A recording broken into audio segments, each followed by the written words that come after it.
तो सबसे पहले बात बिहार के चुनावी रण की। बिहार का चुनावी संग्राम अब अपने पूरे शबाब पर पहुंच चुका है। नामांकन की प्रक्रिया पूरा होते ही सियासी तापमान भी चरम पर पहुंच गया है।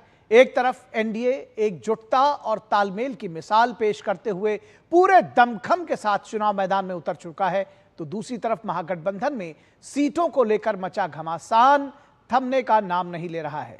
जहां एनडीए के तमाम बड़े नेता चुनाव प्रचार अभियान को धार दे रहे हैं, वहीं महागठबंधन के भीतर की असहमति अब खुले तौर पर सामने आने लगी है। देखिए बिहार के रण का पूरा हाल इस रिपोर्ट के जरिए। बिहार में विधानसभा चुनाव के लिए नामांकन की प्रक्रिया पूरी होने के साथ ही चुनाव प्रचार तेज हो चुका है। एनडीए ने अपने घटक दलों के साथ सीट बंटवारे से लेकर नामांकन तक में आपसी सहमति और सहयोग की मिसाल पेश करते हुए चुनावी मिशन के साथ मैदान में है।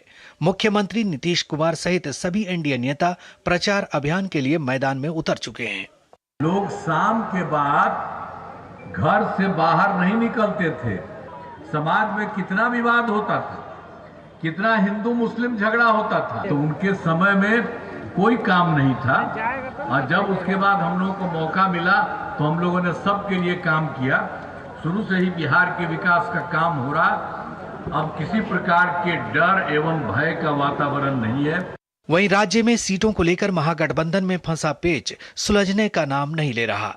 गठबंधन की ओर से अब तक कोई औपचारिक ऐलान सामने नहीं आ पाया है। हालत यह है कि प्रदेश की कुल 243 विधानसभा सीटों पर महागठबंधन की तरफ से 250 से ज्यादा उम्मीदवार मैदान में हैं।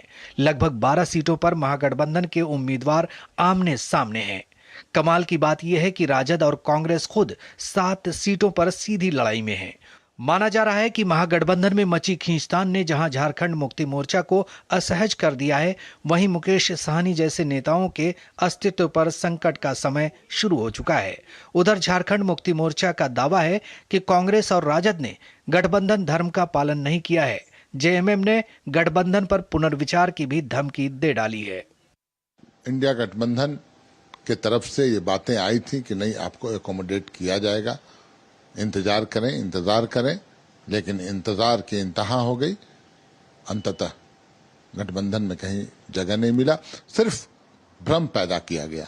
गठबंधन में पहले से ही जेएम नहीं है। इंडिया ब्लॉक में जरूर है, लेकिन बिहार के गठबंधन में वो नहीं है। और रहा कि अभी क्या लड़ रहे हैं नहीं लड़ रहे, वो हम लोग को उतना आइडिया नहीं है, लेकिन ठीक है, सब स्वतंत्र है, सब पार्टी लड़ने के लिए। गठबंधन में मचे सरफुटौल पर एनडीए नेताओं ने तंज कसा है। भाजपा जहां महागठबंधन को टुकड़े टुकड़े गठबंधन बता रही है, तो वहीं जदयू का कहना है कि महागठबंधन जैसे किसी गठबंधन का अस्तित्व नहीं बचा है। मतदाता यही देख रही है कि जो महागठबंधन, जो राष्ट्रीय Janata Dal, Congress, communist, VIP, JMM seat का बंटवारा नहीं कर सकती है, वो सरकार क्या चलाएगी। अभी ही सीट के लिए अभी ही मारामारी चल रही, तो बिहार का क्या करेंगे। जब 150 4-5 पार्टी मिलकर के नहीं लड़ सकते हैं, तो 13 करोड़ लोग को क्या संभालेंगे।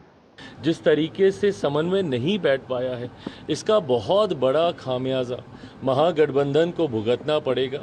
एनडीए वैसे ही मजबूती से आगे बढ़ रहा था, पर अब तो कहीं ना कहीं महागठबंधन ने हम लोग को कई ऐसी सीट जो संभवतः हम लोग के लिए मुश्किल हो रही थी, उस पर भी वॉकओवर दे दिया।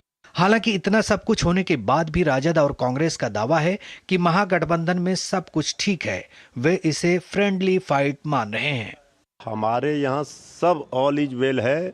कल तेजस्वी यादव जी ने ऐलान किया है, बिहार वासियों को संबोधित किया है दीपावली के अवसर पर। स्वाभाविक तौर पे ऐसे में झारखंड मुक्ति मोर्चा ने बिहार में अगर सीटों की मांग की थी, तो गठबंधन के संयोजक आरजेडी नेता तेजस्वी जी हैं। अगर उन्होंने सीट देने की बात कही, उसके बाद अगर उन्होंने सीट नहीं दी, तो स्वाभाविक तौर पे ये समीक्षा की बात हो सकती है। बिहार चुनाव में एनडीए बनाम इंडी गठबंधन में सीधी लड़ाई के बीच प्रशांत किशोर की जनसुराज और ओवैसी की एआईएमआईएम भी दोनों गठबंधन का कई सीटों पर सरदर्द बढ़ा सकते हैं। इस बीच निर्वाचन आयोग ने चुनावी विज्ञापन के प्रकाशन को लेकर जरूरी निर्देश जारी किया है। आयोग ने स्पष्ट किया है कि कोई भी राजनीतिक दल, उम्मीदवार या संगठन मतदान के दिन और उसके एक दिन पहले किसी भी अखबार में विज्ञापन प्रकाशित नहीं कर सकेगा। जब तक कि उस विज्ञापन की पूर्व स्वीकृति राज्य या जिला स्तर की मीडिया प्रमाणन एवं निगरानी समिति से प्राप्त न हो।